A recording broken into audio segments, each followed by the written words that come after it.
Hi, എൻ്റെ പേര് രേഷ്മ. ഞാൻ ഡയറി സയൻസ് കോളേജിൽ ടീച്ചറാണ്. ഇതെൻ്റെ അമ്മയാണ്. അമ്മ ഒരു കുക്കിങ്ങിൽ ഭയങ്കര എക്സ്പേർട്ടായിട്ടുള്ള ഒരാളാണ്. അമ്മ ആക്ച്വലി ആദ്യം ഒരു ടീച്ചറായിരുന്നു. ഞങ്ങൾക്കൊരു ഹോട്ടലുണ്ട്. അത് ഇടുക്കി ജില്ലയിലെ ഏലപ്പാറ എന്ന സ്വദേശത്താണ്. കപ്പയുടെ കൂട്ടത്തിൽ നമ്മൾ കാന്താരി കഴിക്കാറുണ്ട്. അതുപോലെ തന്നെ ഉപ്പുമാങ്ങയുടെ കൂട്ടത്തിൽ കാന്താരി കഴിക്കാറുണ്ട്. അങ്ങനെ പല കാര്യത്തിലും നമ്മൾ കാന്താരി ആഡ് ചെയ്യാറുണ്ട്. കാന്താരി ശരിക്കും നമ്മുടെ ഫുഡ് സ്റ്റൈലിൽ തന്നെ ഏറ്റവും ഇമ്പോർട്ടൻ്റ് ആയിട്ടുള്ളൊരു കാര്യമാണ്. അപ്പോൾ കാന്താരി കൊണ്ടുള്ളൊരു വെറൈറ്റി വിഭവമാണ് അമ്മ ഇന്നിവിടെ പരിചയപ്പെടുത്താൻ പോകുന്നത്, കാന്താരി ഹൽവ.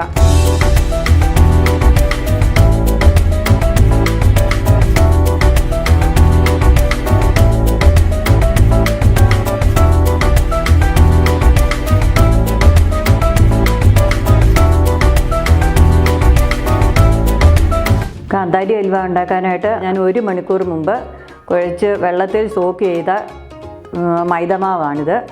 ഇത് നന്നായിട്ട് അരിപ്പയിൽ അരിച്ച് ഇതിൻ്റെ ഈ കുന്ത് മാത്രം എടുത്തു മാറ്റുക. 1/2 കിലോ പഞ്ചസാര, 1 നുള്ളു ഉപ്പ്, അടുത്തത് ഏലക്ക, ഒരു 10 കാന്താരി മിക്സിയുടെ ചെറിയ ജാറിലിട്ട് ക്രഷ് ചെയ്തത്, 1/2 സ്പൂൺ ഗ്രീൻ കളർ, അടുത്തത് അതിൻ്റെ ടേസ്റ്റ് ക്രമീകരിക്കാൻ വേണ്ടി ഉപ്പ്, 5 സ്പൂൺ നെയ്യ്. സാധാരണ ഈ ഹൽവ ഉണ്ടാക്കുമ്പോൾ എല്ലാവരും വെളിച്ചെണ്ണയിൽ ഉണ്ടാക്കാറുണ്ട്, പാം ഓയിലും ഉണ്ടാക്കാറുണ്ട്.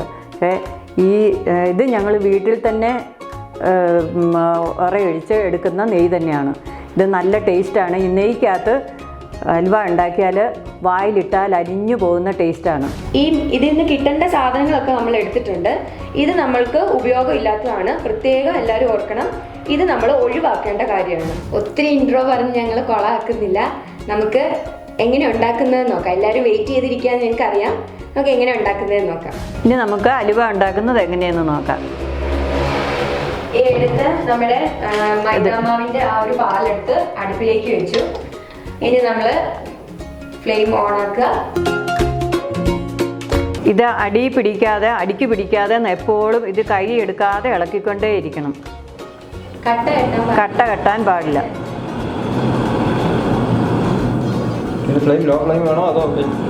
ലോ ഫ്ലെയിമിൽ ആദ്യം ഇട്ട് അത് ചെറുതായിട്ട് കുറുകി വരുമ്പോൾ പഞ്ചസാരപ്പാനി ഒഴിക്കണം. നമ്മുടെ മാവ് ഏകദേശം കട്ടിയാകാൻ തുടങ്ങിയിട്ടുണ്ട്.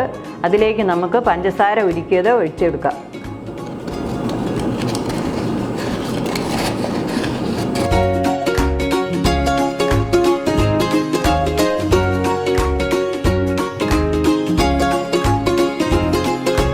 മാവ് നന്നായിട്ട് കട്ടിയായി വന്നിട്ടുണ്ട്. ഇതിലേക്ക് അല്പം ഗ്രീൻ കളർ ചേർക്കുക. അധികമാകുന്നില്ല, കളറ് ചെറുതായിട്ട് വരുന്ന മാത്രം. നമ്മൾ അത്രയും കാന്താരി അരച്ചിടേണ്ടി വരും. അത് നമുക്ക് താകത്തില്ല. നമുക്ക് കഴിച്ച് നന്നായിട്ട് എരി നമ്മുടെ വായിലേക്ക് വരും. ഈ മാവ് നന്നായിട്ട് കട്ടിയാകാൻ തുടങ്ങിയിട്ടുണ്ട്. ഇതിലേക്ക് 2 സ്പൂൺ നെയ്യ് ചേർക്കുക. നെയ്യ് ചേർത്തില്ലെങ്കിൽ നാടൻ നെയ്യാണിത്.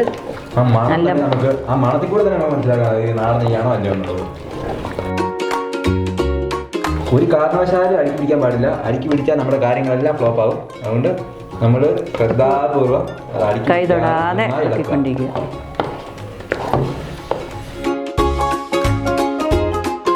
കട്ടിയായിട്ടുണ്ട്. അത് വിട്ട് വരുന്നത് വരെ ഇളക്കിക്കൊണ്ടേയിരിക്കണം. പാനിൽ നിന്ന് വിട്ട് വന്ന് ആ നെയ്യ് ഈ മാവ് കുടിച്ച് ഒന്നിച്ച് കട്ടയായി സെറ്റായി വരും.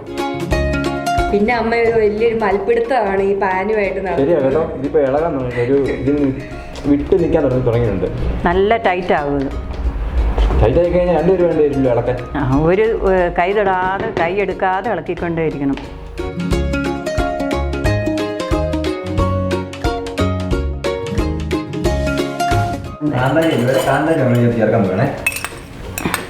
കാന്താരി അരച്ച് വെച്ചേക്കുന്നത് നാടൻ കാന്താരിയാണ്.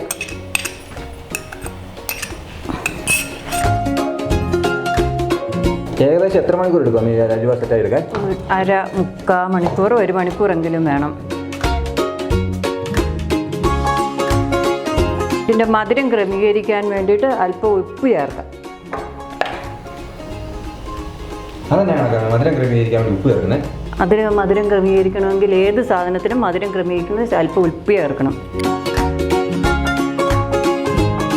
നമ്മുടെ കാന്താരി ഹലുവ ഏകദേശം റെഡി ആയിട്ടുണ്ട്. ഇതിൻ്റെ പാകം എന്ന് പറഞ്ഞാൽ ഇതിനകത്തുനിന്ന് ആ നെയ്യ് എണ്ണ തിരിച്ചിറങ്ങി വരുന്ന പാകമാണ്. ഹലുവ പാകമായെന്നുള്ളത് അറിയുന്നത് എങ്ങനെയാണ്.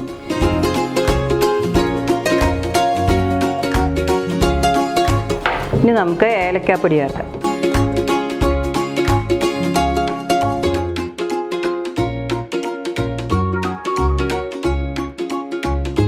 ഇത് ഇളക്കുന്നത് കൂട്ടത്തിൽ നട്ട്സ് ചേർക്കുകയാണെങ്കിൽ ഇടയ്ക്ക് കടിക്കാൻ നമ്മുടെ ആവശ്യത്തിന് നമ്മുടെ ഇഷ്ടത്തിനനുസരിച്ച് നട്ട്സ് ചേർക്കാം.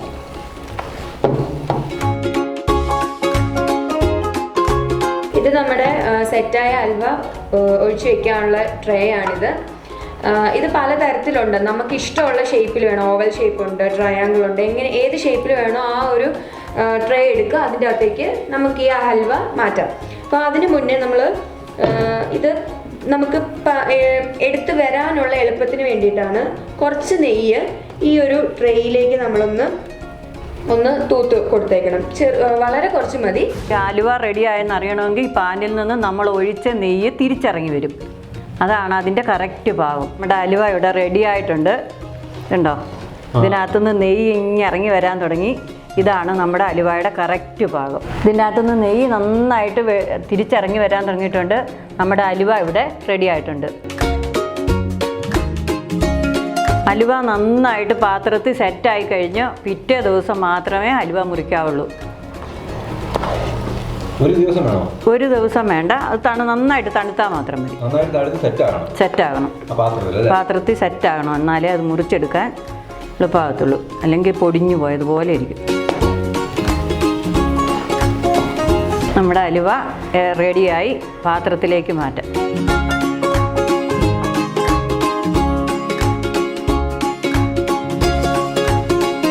ഇതിൻ്റെ മുകളിൽ കട്ടിയുള്ള എന്തെങ്കിലും ഗ്ലാസ്സോ ഒരു പാത്രം കൊണ്ട് ഇതിന് ലെവൽ ചെയ്യുവാണെങ്കിൽ നല്ല ഗ്ലൈസിങ് ആയിട്ട് നല്ല തണുത്ത് നല്ല സെറ്റായിട്ടിരിക്കും ഹലുവ. വായിലിട്ടാൽ അലിഞ്ഞു പോകുന്ന ഹലുവ ഇവിടെ റെഡി. ഇത് കാണുമ്പോൾ അറിയാം നമ്മുടെ കാന്താരിയുടെ ആ അരിയൊക്കെ ഇല്ലേ, ആ അരിയൊക്കെ ഇങ്ങനെ മുന്നിൽ നിൽപ്പുണ്ട്.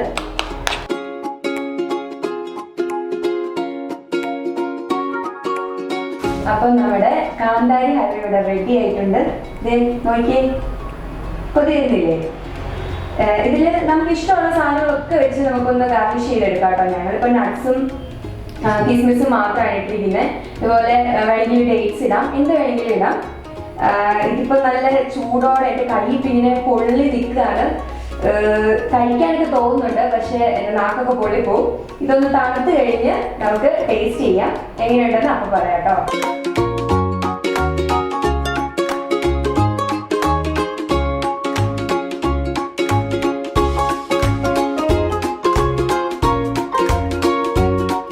അപ്പോൾ എങ്ങനെയാണ് കാന്താരി ഹൽവ ഉണ്ടാക്കുന്നതെന്ന് എല്ലാവർക്കും മനസ്സിലായല്ലോ. എല്ലാവരും ഇത് ട്രൈ ചെയ്ത് നോക്കണം. അപ്പോൾ അടുത്ത ആഴ്ച പുതിയൊരു വിഭവം, ഇടത്തനെയത്ത് കുടുംബത്തിൻ്റെ പുതിയൊരു വിഭവവുമായി ഞങ്ങൾ വീണ്ടും വരും. Let's wait and see.